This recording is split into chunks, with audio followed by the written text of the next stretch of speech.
I'm going to play the video.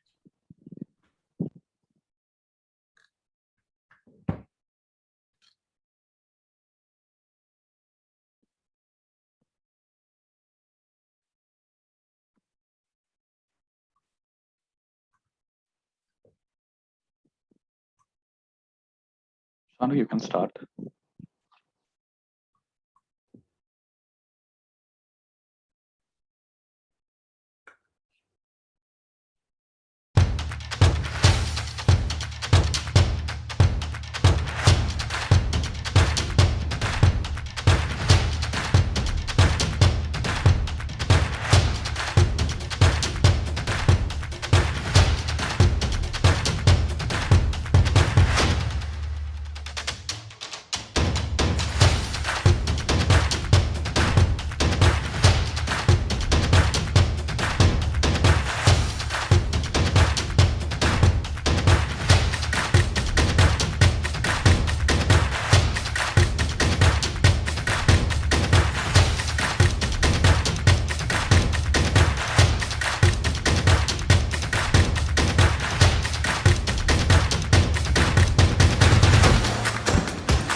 Hello everyone, and welcome to another important milestone of SLASCOM calendar. Today we are all gathered here to witness the launch of the Rural BPM White Paper launch. In order to commence the proceedings, I would like to invite our own SLASCOM chairperson, Sandra D'Souza, for the opening remarks. Thank you, Shanaka. So, good afternoon to all joining us today from the BPM fraternity, all across the country, I assume, and members from our board, GC, and everyone else present here today. Firstly, I'd like to congratulate our BPM forum, Shanaka and his team for embarking on this great initiative, bringing together our own members, but more importantly, all the other organizations involved in the BPM sector who have all come together to collaborate and support this industry to grow and strengthen its presence while creating a very positive social impact, taking BPM beyond the main cities of our country into the regions. This being our aspiration today, I think we have taken a great step forward towards making it all possible to focus on the untapped workforce, particularly in the rural Sri Lanka, giving them the opportunity for employment and also encouraging them to be global citizens by providing a world-class work experience with the top names and top brands and the top BPM companies in our country. Now, achieving this aspiration becomes mandatory, and it's even a prerequisite for all of us here at SLASCOM for us to achieve our Vision 2025, which is $5 billion in revenue and 1,000 startups, providing employment to a workforce of 200,000. We cannot achieve particularly the latter, which is the workforce of 200,000, without taking our industry to every part of the country. we certainly cannot, therefore, try to achieve this by remaining within the Western province in Sri Lanka. That is not an option. The only way that we can enable this 200,000 workforce and more is by going to every part of Sri Lanka. So today, we will hear from some of our industry veterans and the first few BPM companies who have taken this very bold journey before the rest of us did. They will discuss key topics such as a future-ready BPM model that is sustainable, a sustainable and responsible strategy for expanding BPM across the country, amongst a few other very, very pertinent topics for the industry today. Our sincere appreciation goes out to Governor Cabral. While he was Minister of Finance, he took the time when he's in his recent visit to Jaffna to make the effort to go and visit one of our BPM centers, chit chat with the staff, understand firsthand what it's like operating, from outside of Sri Lanka within the BPO environment. The good work which was done by the employees who are resident in Jaffna and the surrounding areas, they were so thrilled to have the honor of having the finance minister visit and chit chat with them. This goes to show that there is, in fact, interest to ensure that the BPM industry grows at all levels, not just at the industry level, but also with the government as well. The regional presence by some of the organizations who went in there very early were Haley's BPO, Orel IT, and of course BPM Connect. They provide validation and encouragement for the rest of us to follow in their footsteps to the path of success, because they are all successful within the BPM industry today. As we continue to take Sri Lanka to the world through our IOI branding, with this initiative, we will be taking Colombo to the regions, and we must all aspire to see cities like Colombo develop across rural Sri Lanka. And I just want to sincerely thank everybody who has committed their support to making this happen, to making this a reality. Starting with Channa Manoharan, for planning this initiative during his term as chairman of SLASCOM. Channa entrusted this initiative to the best man for the job, and that is none other than our vice chairman, Jehan Perimpanayaga, who's been an industry veteran in BPM for as long as I can remember. So he's doing the heavy lifting in preparation for the launch and leading this initiative, and also to our corporate office team who has been working tirelessly, to make all of this possible today. And of course, we'll be doing the work ahead of us as well in the years to come. So with that, I'd like to also say thank you to Shanaka's team in the BPM forum and everyone else who came together to make all this possible.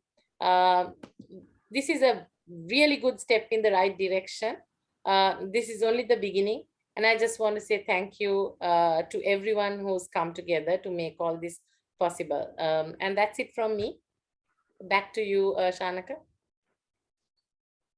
Thank you, Sandra, for your encouraging open remarks. As you mentioned that, it is done in Channa's chairperson time, but of course, you are our chairperson now this year, and hopefully you will, have your fuller support in order to take this forward. Now it's time and no more waiting. I would like to invite the man behind this magnificent work done. That is none other than Jehan Perimpanayaga, the CEO of Informate Private Limited, and also the Vice Chair of SLASCOM, to present the white paper to the audience with his own remarks. Over to you, Jehan. Thank you very much indeed, Shanaka, and thank you, Sandra, for the kind words. Channa, we're very grateful to you for your encouragement and support for making today possible. Thank you all very much. I'm really proud to see so many of you present, including Sachindra from ICTA, who was one of the first to visit the rural BPOs many years ago. I would like to apologize in advance. I'm very passionate about this, so you may need to stop me if I go over time, Shanaka. Sure, Jan. So Informate, the background is we were the first shared services. We are a subsidiary of John Keells. We've been 16 years in operation, and we were mainly handling accounting BPO at the time. So that is the background to what subsequently became the country's first rural BPM. We were introduced to the village of Mahavilachya, which I knew very little about, by one of our directors, and he in turn learned of this village. And it was put to him as an e-village, Sri Lanka's e-village with the highest density of computers of any village in Sri Lanka. So it's a farming village, North Central Province, skirting the boundaries of Vilpattu. And one of the directors of this charity called Faro, he went and stayed a couple of nights and he was very impressed with what he saw. So it was Faro, the Foundation for Advancing Rural Opportunities, who first introduced this village to us through the John Keells Foundation. And some pioneering work had happened there because of two individuals. One was a British national of Sri Lankan origin. Her name was Mrs. Rowena Charles. She had invested her own funds, set up a building and paid teachers. And there was a very inspiring young man from the village called Nandasiri Vananayaka who wanted to teach the children English and IT. He was teaching the children under a tree, and Mrs. Charles's daughter, who was volunteering from the UK, happened to notice this. Here's this bright young man teaching the village kids English and IT under a tree. And she told her parents that they built a fantastic building. They started doing formal training of English and IT, high density of computers, great connectivity. And there was also a few senior resources. There was a Kelaniya University graduate, some people who had some measure of corporate understanding, which helped to lay the foundation. So it was a very rural setting. You have the ancient village tank. You have scenes like this, which are just outside our building. And obviously there were lots of questions, but we decided to start and to trial because there was such keenness and such passion. And this was the building that we initially saw when we drove into the clearing. That is myself with Nandasiri Vananayaka and some of the senior team way back in 2007. So it was very humble beginnings with a very small team. And that was one of the key lessons we learned: start small. These are some of the milestones in 2007. So it will give you an idea of how quickly you could actually start up. They floated a new company called On Time Private Limited. It's a registered company, and this would be owned by the associates themselves. So it was a unique model where those working in the BPN themselves would be co-owners. And the directors of this would be people from Faro. So they were retired corporate people whom we trusted, whom we had confidence in. So they had no financial stake, but they would have a controlling interest. And that gave us the confidence as John Keells, as Informate, that this company would be handled responsibly. We set up the connectivity and we tested out the VPN. They were going to access SAP. And I was very fortunate that our CIO, Ramesh, gave us permission to enable this. And we started with just 2 people, where we trained them in our office in Colombo on some initial functions around invoice processing. They went back to the village and they started processing. We signed a tripartite agreement between John Keells, Faro, and On Time. And very quickly, we were able to add a second batch of 3 resources. So you can see within a 6-month period, we had grown to 5 resources. And the process that we selected was something very relatively straightforward with good inbuilt system controls. So the 3-way matching or PO verification, then we progressed to receipts and non-PO invoices. And we had good quality control and checks to make sure it was done correctly. So these are some early pictures that I managed. So you can see the machines and the whole setting was not world-class at the time, but it is important that we made a start. You have to start somewhere. And some of the early learnings, we were really impressed with the high commitment and motivation shown and the high volumes. Very quickly we found that they were exceeding the daily productivity compared to my own team in Colombo. The quality required monitoring because they were chasing after productivity and speed. So we needed to make sure that quality was consistently monitored. Great attitude and willingness to learn. So a lot of humility, willingness to learn. There was some reticence in communicating. So particularly when you send emails, we would find that these would not be responded. Sometimes it was because of a shyness or because of a lack of familiarity with written English. So these are things that we had to learn along the way. We need to monitor earnings to make sure that they are, especially in the early days, that they are earning enough to maintain the motivation. Regular touch base is very important. We had daily communication, sometimes twice a day. And we also had to keep some of the sensitivities in mind. There was one girl who made a error, and I think we all came down quite hard on her. And the next day, she felt so bad about it, she didn't show up to office. So it's a different mindset. It's a different culture. The way that they speak and behave is different. So it was important learning as a corporate that we couldn't apply the same corporate rules in this region. We had to respect, we had to learn some of the sensitivities in that region. So today, as it stands, On-Time BPO has a modern building, courtesy of Mrs. Charles. The John Keells Foundation supported with this. And it has a very modern office, which looks a lot like our own. We were able to assist them with our same service providers when it came to networking, as well as the workstations and computers. They have the same security standards, access control. And the team as it stands today. So it has today survived 12 plus years. Over 100 have worked at On-Time Private Limited. Many of them have gone on to get very good government and private sector jobs, using their knowledge of SAP and accounting that they have learned here. It currently employs just under 20. We had the highest it went to was 20. And 20 is the ideal number because when it comes to leadership and managing, the ability to manage, that is the right fit. So this is Shalika, who was a long-term CEO for many years. And some of her comments, we have learned some important lessons by working at On-Time. We have learned how to run a business, how to set regulations, how to solve problems, how to plan and implement. We also understand the benefit of cross-training because it helps ease the workload. So you can see they have learned management. In this way, we become a very strong team. I'm glad that John Keel set up On-Time in Mahavilache because I have the chance to work in my own village. That's the key. There is no longer a need for people to migrate to the big cities. It's possible with the internet to take work to their doorstep without going to Colombo. I'm safe, comfortable, happy, and earning a good salary thanks to this business. A very touching picture was during the flood some years ago. And these kids were so committed.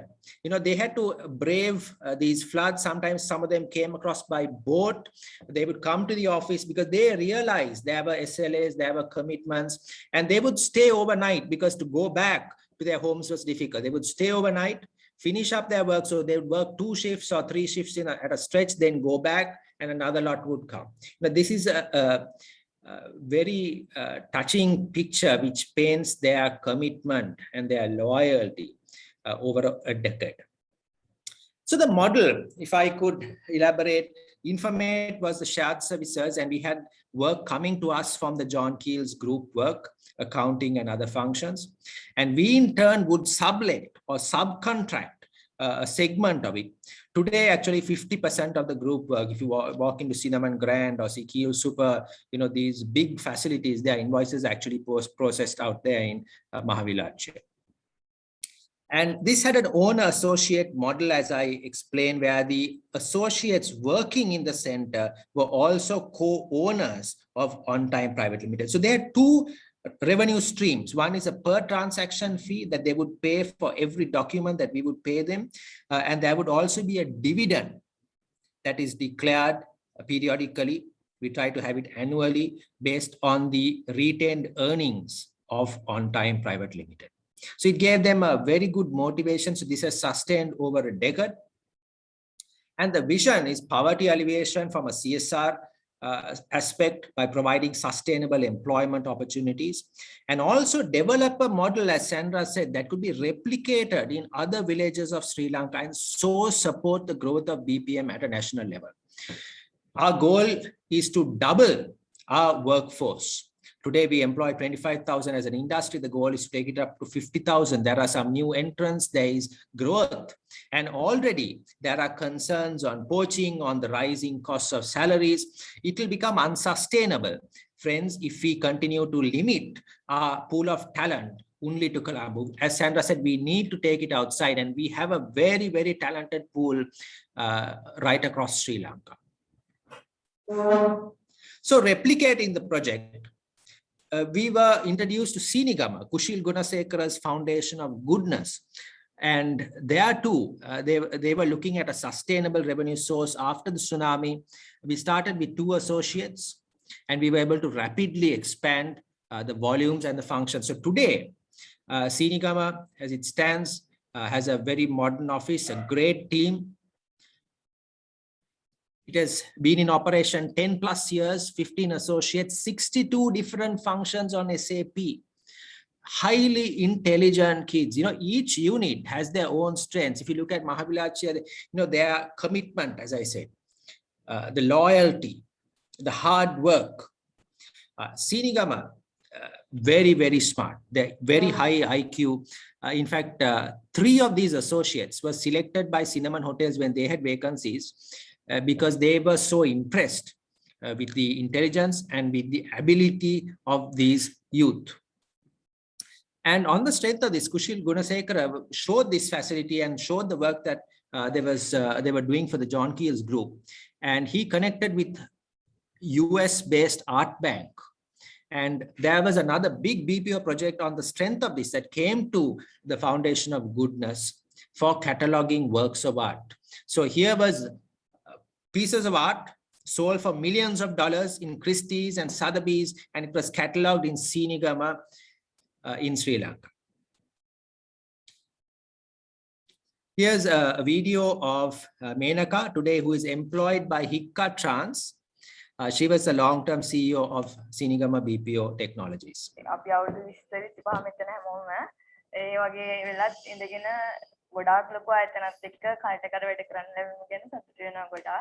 ඒක අපිට ලොකු අත්දැකීමක්. එයාලත් එක්ක ඉංග්‍රීසි medium ගොඩක් වැඩ කරන්නේ. අපි සිංහලෙන් ගොඩක් වැඩ කරනවා, ගොඩක් දුරට අඩුයි. ඉතින් අපි මෙතෙන්ට ආවෙත් ගොඩක් ඉංග්‍රීසි දැනගෙන නෙවෙයි. ඉතින් අපිට දැන් එයාලත් එක්ක ඒ කියන්නේ හොඳටම නැති වුණත් බොහෝ දුරට අපිට ඉංග්‍රීසි මීඩියම් වලින් එයාලත් එක්ක අදහස් මාරු කරගන්න, පණිවිඩ මාරු කරගන්න අවස්ථාව ලැබිලා තියෙනවා. ඉතින් අපිට ගොඩක් ලොකු සතුටුයි අපිට මෙතනින් ඒ වගේ ලොකු අඩියක් ඉස්සරහට තියන්න ලැබීම ගැන. ඒ වගේම තමයි ඉතින් අපි මෙතනට ආවේ ජොබ් එකක් නැතුව. අපිට දැන් ජොබ් එක ලැබිලා අපි මුලින්ම මෙතන සැලරි එකට ආවේ ගොඩක් ලොකු අඩු සැලරි එකකට. ඒ දැන් අපි කරන වැඩ ප්‍රමාණය වැඩි කරගෙන ඒ වගේම තමයි ජෝන් කීස්ලත් එක්ක කතා කරගෙන යාළුවන් අපිට වැඩිපුර ලබාගෙන ඒක නිසා අපි දැන් ගොඩක් ලොකු ගොඩක් අය ඉන්නවා ඉහළ මට්ටමේ සර්විස් ගන්න. ඒ වගේම තමයි අපි ගොඩක් උත්සාහ කරනවා අලුතෙනුත් කට්ටියක් ගත්තා. ඒ කට්ටියන්ටත් ඒ වගේම ජෝන් කිස්ලත් එක්ක කතා කරගෙන වැඩි ඩොකියුමන්ට්ස් ප්‍රමාණයක් කරගෙන වැඩි සැලරි එකකට යන්න අපි ගොඩක් බලාපොරොත්තු වෙනවා. අපි ගොඩක් කට්ටියත් එක්ක මිසලා උත්සාහ කරන්නේ අපේ සින්කම් පීපල් ටෙක්නොලොජිස් කියන ආයතනය ඉස්සරහටම ගෙනියන්න. අපි Then came Jaffna BPO Technology. So we were approached by actually Damit Hettieva, former CEO of ICTA. So very grateful to him. And he connected with us.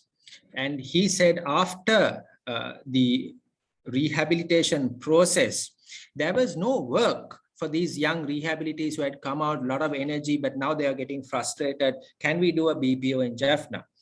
And we started with working with the Commissioner General of Rehabilitation with rehabilitees. Today, Jaffna BPO is 8 years in operation, 15 associates, 20 plus functions on SAP. And what is unique about Jaffna is the discipline. So they'll come in on time, they'll work till 6 p.m. like clockwork, very, very reliable, very steady. A very touching story was one of these boys, he was a former combatant. He had lost an eye. He spoke excellent Sinhalese. He was very keen, and I found the rapport between him and the army major who was working for the Commissioner General of Rehabilitation was excellent. And this army major was so passionate to find these guys employment. And they were sort of laughing at each other, saying, we were fighting each other for a long time. That was a very touching moment. Another moment was when another boy came to Colombo, and first time he'd been in Colombo, he joined one of our informate parties, and he said, for the first time he felt, I also can come into a company, wear a tie, wear a shirt. And there was one more girl who came. She had lost both her eyes in combat. She was not invited to be part of the initial team of interviews, but she had heard from the others about this, and she came in for the interview. We couldn't give her employment, but we still keep in touch with her. Hopefully she might get something, who knows, in telcos, answering calls. That is something that she could do. So Jaffna BPO Technologies today is 8 years in operation, and I've just got a couple of the stories. It's very moving about the social impact, the impact to lives. Many of them are the main breadwinners in their families.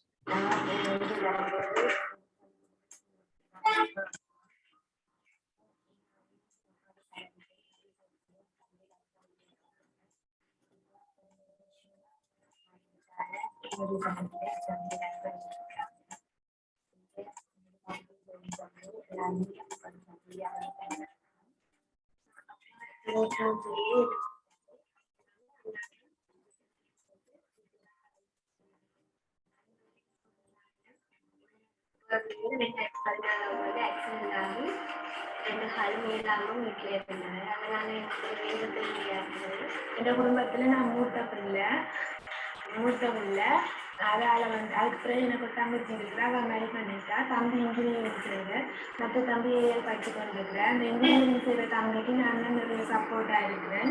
அதால் இந்த Jones கம்யூனிட்டிக்கு நான் நன்றி கூட கடமைப்பட்டிருக்கிறேன். Okay, புனர்வாழ்வில் இருந்து எங்களை 3 பேரை செலக்ட் பண்ணுறேன். ஒன்று நான் இந்த கதையிடுறேன், மற்ற மாதிரி இருக்கிறேன். நாங்கள் தான் அந்த 3 பேருமே இந்த கம்யூனிட்டியில் தொடக்கத்தில் இருக்கிறாங்க. இப்போ வந்து நான் மட்டும்தான் இருக்கிறேன். மற்றது வேணா டீச்சர் செய்கிறேன், மற்ற குறைங்க இருக்கிறேன். நான் வந்து இப்போ மேரேஜ் பண்ணிட்டேன். The last girl was a conscripted child soldier. Today she's married. She's a main breadwinner. They're happy. It's extremely gratifying that we've been able to, in a small way, make a difference in lives. So as Sandra said, we were very proud to have Nivad Cabral, the Honorable Nivad Cabral, visiting our center. It was a great encouragement to have him. So what was achieved from a CSR angle? Sustainable employment for nearly 50 youth, with over 200 being employed over the decade. The opportunity to work from home without the need to relocate to the cities. Previously for boys, it was limited to military or to farming. Now they have another opportunity. For girls, it was to migrate, coming into the apparel industry or other manufacturing, but they would need to migrate. Here they could stay in their own home. Women's employment, you would have seen from the photographs, over 90% of those, including all the leadership, are female. The opportunity to work in a city office environment with the trappings of computers, connectivity, AC, a higher percentage of savings. The first time we went to Mahavilachya, people would come walking. Some years later, we saw a row of bicycles. When we last left, we saw motorbikes.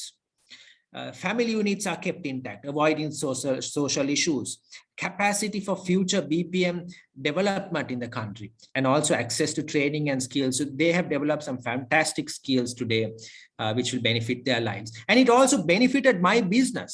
For me, it gives a more stable workforce, access to talent. It's a great BCP to have 50% of your work handled in different centers. Cost arbitrage, it actually costs less. There is the ability to scale and lower attrition. So these are just some of the benefits, but there are many more. It has really been a win-win. So some of the key learnings is the ecosystem. So here you have Informate passing on work to the BPO center. You had the involvement of John Keells Foundation. So they constantly check on the softer side of things.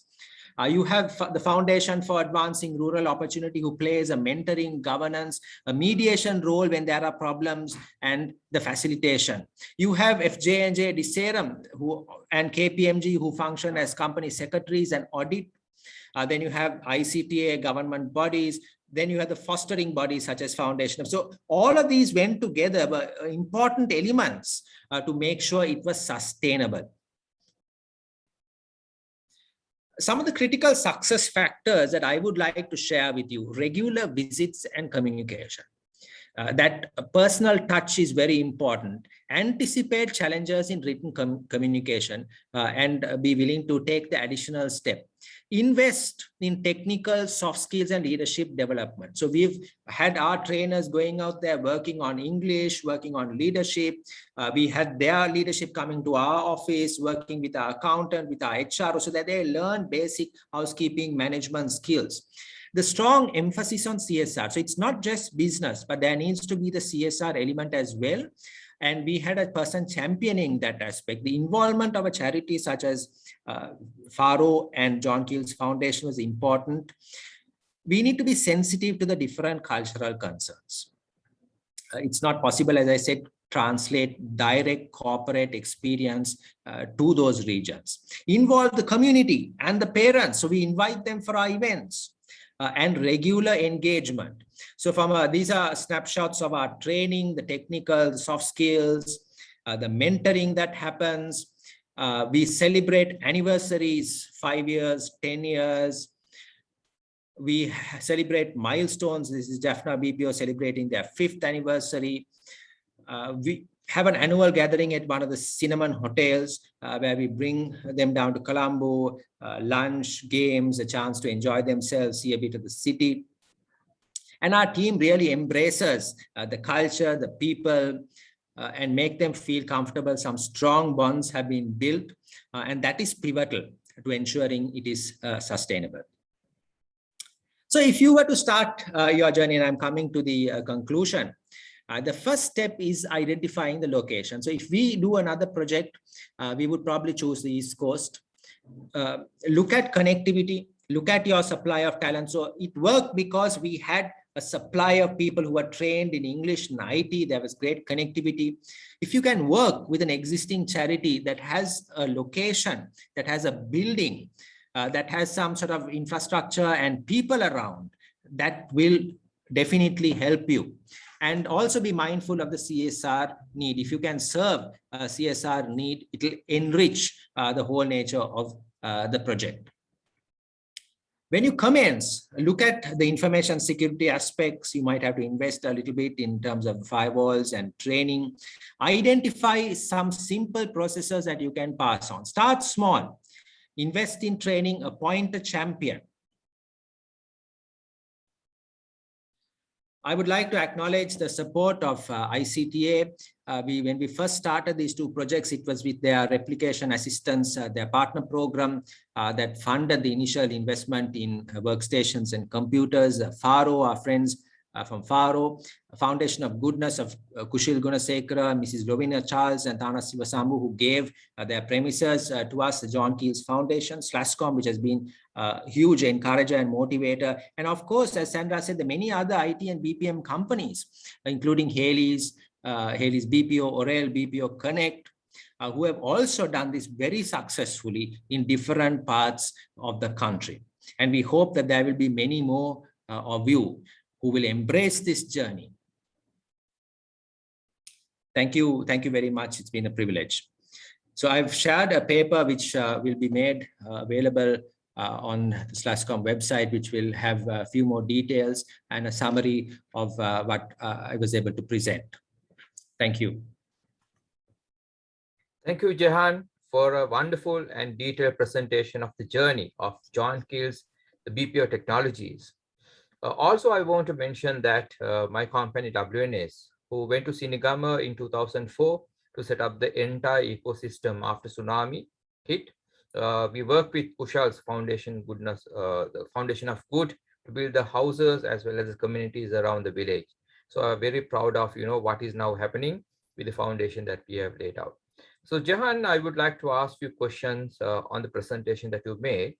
Also, I would like to invite the audience for them to ask in questions from Jahan. So I request you to post your questions in our chat box where I can pick and Jahan can answer the question. So I'll start with the first question, Jahan, from you. As you know, most of the companies want to have these type of initiatives part of their CSR projects.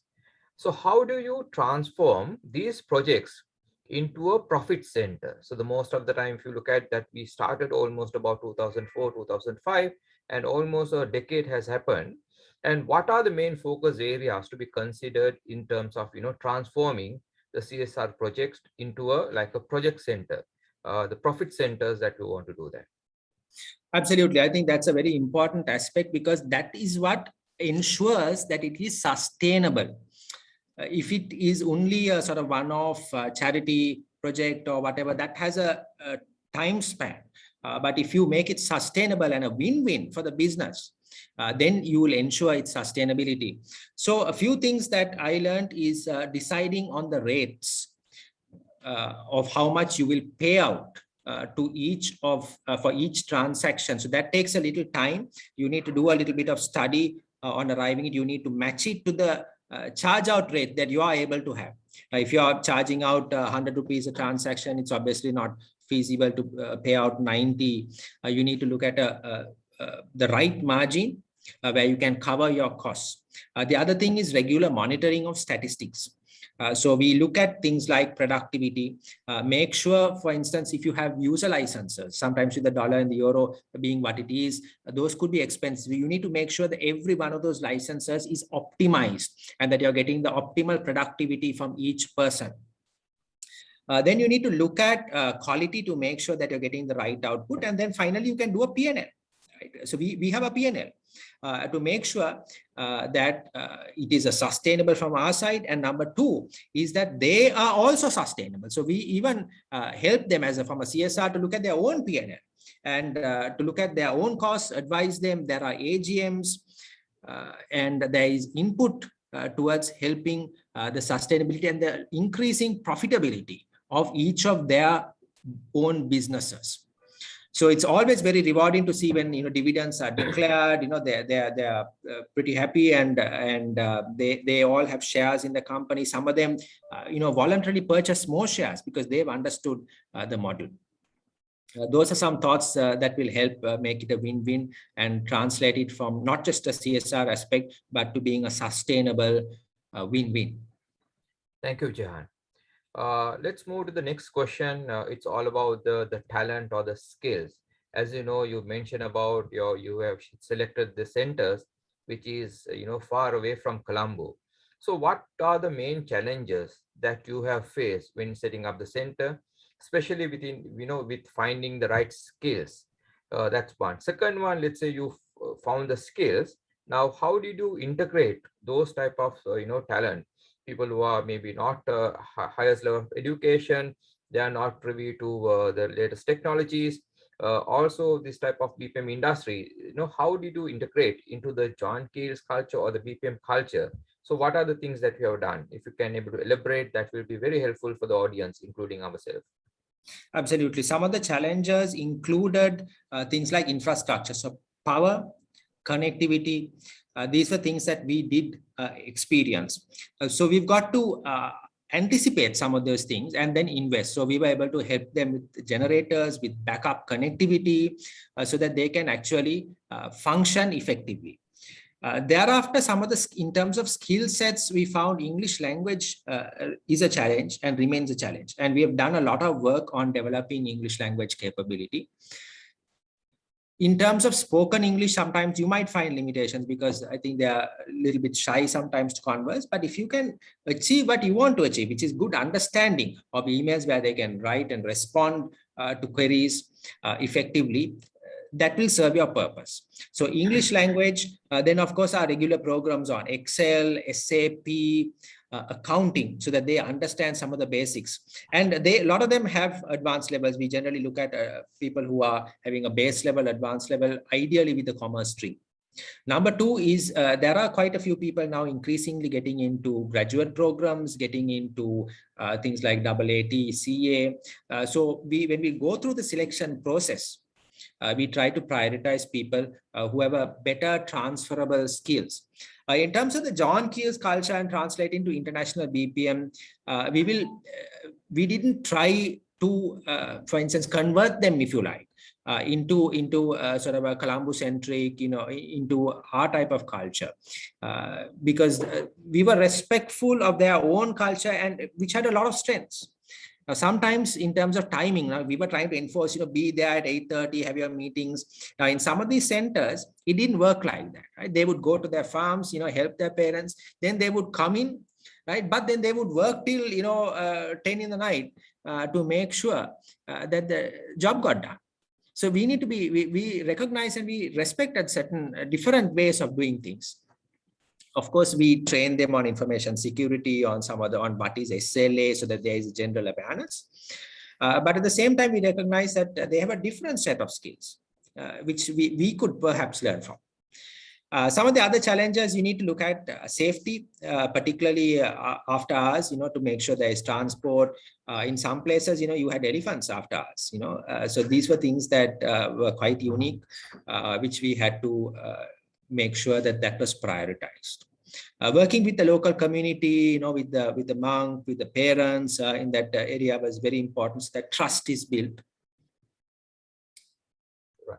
Thank you, Jehan. Audience, we encourage you to ask any questions. So while they're coming the questions, I'll go to the next question. Third question, it's all about the benchmarking. So my question is, where does Sri Lanka stand when it comes to the rural BPOs compared with other leading countries who provide BPM services? And also part of that question is, and what needs to be done in order for us to reach on par with other countries? India had achieved a lot of success with rural BPMs.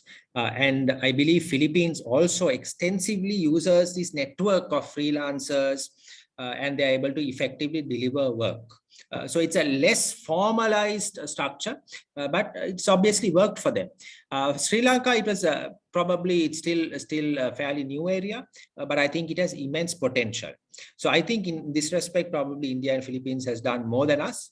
But I think we have immense potential because there is a lot of talent. There is a lot of intelligence, a lot of commitment if we give them the opportunity. All that they need is the opportunity. And by trying it out, you will not lose anything, right? It's not a huge investment. So you can always try it out, learn, and then scale it. Globally, there is something called impact sourcing. Impact sourcing, remember the word, that is becoming hugely important. In fact, impact sourcing based BPO is growing at a higher rate than traditional BPO. And SLASSCOM has recently launched this ESG initiative because we recognize not only do we need to help our planet, help our people, be responsible, our clients are looking for this. Increasingly in Europe and North America, they are very passionate about this. And where there's an impact sourcing element, there will be a higher willingness to use those services where they are actually making a social impact as well as getting a business advantage. So even when it comes to travel, today you have responsible travel, ecotourism, which has a positive impact. Similarly, BPO has sustainable BPO models, impact sourcing. Thank you, Jehan. I would like to recognize Channa, who's also joined with us today. Thank you, Channa, for all your support and guidance during your chairmanship during the SLASSCOM time. So we warmly welcome and recognize you. Jehan, the next question that I have for you is about how important this type of intervention towards the country as well as SLASSCOM, overall objective, which is we are looking to grow our revenue to $5 billion US by 2025. And also my next question is about, are we doing enough in these areas? Absolutely, it is hugely important, and we've had a lot of support from the government. We've heard so many people speak about this initiative, and the reason why I think ICTA and so many government bodies have been so supportive is because they know the positive impact that this can have. A lot of societal benefits. It can solve unemployment. And like I said, keep families together, address social gathers, use the power of the internet to take jobs, to create jobs all across Sri Lanka, keep enabling them to stay in their own village. So it's hugely important, I think, from a national perspective. From a BPM perspective, we are going to need this because very soon we are going to have, we are already facing it. I think when I talk to my colleagues in the BPM industry, a lot of them, if you ask them what are the top two challenges, talent, capacity is right up there. And for us to be able to grow aggressively as per SLASSCOM's plans of reaching $5 billion and 200,000 people, we are going to need that talent pool coming in from the regions.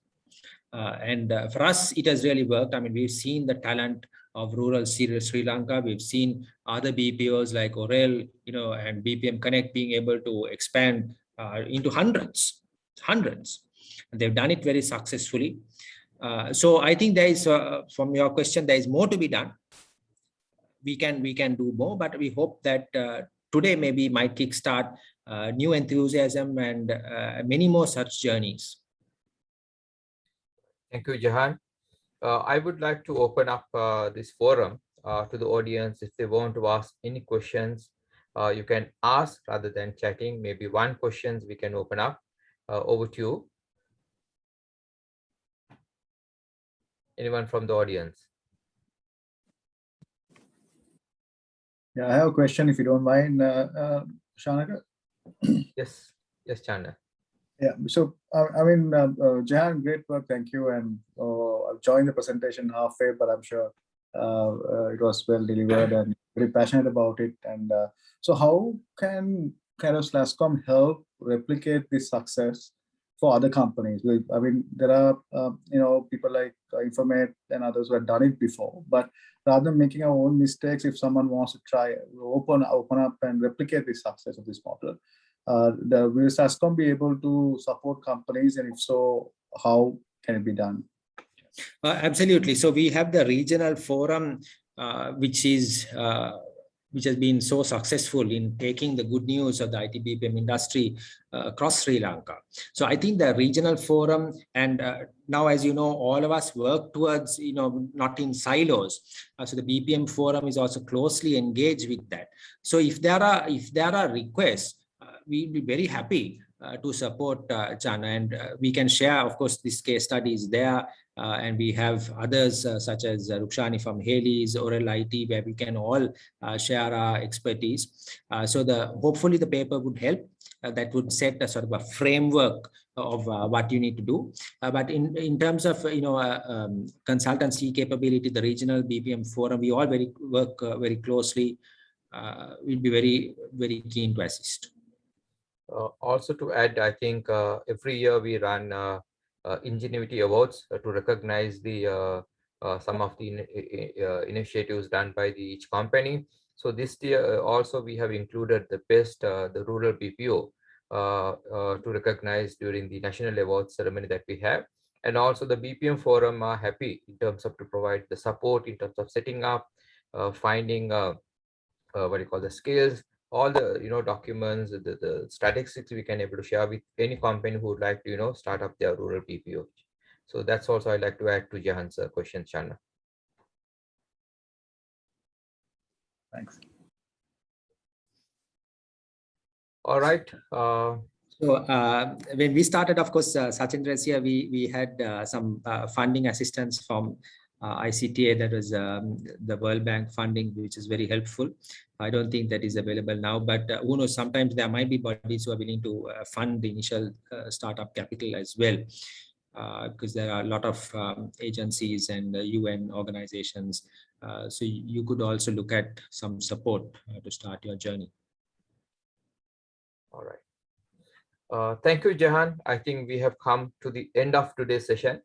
We can, continue with a lot of questions, but I invite everyone in this group, if you want to have further information, you can reach out to SLASSCOM, reach out to Jehan, or even to me, myself. We are very happy to, support you in this regard.